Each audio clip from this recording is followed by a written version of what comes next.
Tigbuhat o mga peking kwarta katulo na nadakpan sa kapulisan sa susamang kalapasan. Si City Intelligence Branch Chief Romeo Santander niingon nga nadakpan na sab sa kapulisan si Nicolas Herrera kagahapon sa kaadlawon kauban ng laing duha ka mga kauban niini nga sila si Philip Erasmo ug Maria Cielo Caballes human gingong nasakpa nagbuhat og mga peking kwarta. Matod ni Santander nga mao na kini ang ikatulong higayon nga nadakpan si Herrera karong tuiga sa susamang kalapasan.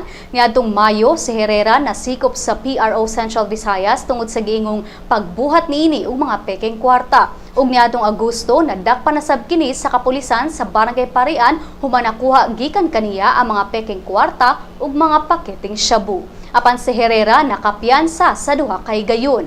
Nakuha sa kapulisan gikan kang Herrera ug sa mga kauban niini mao ang mga peking kwarta sa 500 pesos, 1,000 pesos, 100 pesos ug 50 pesos.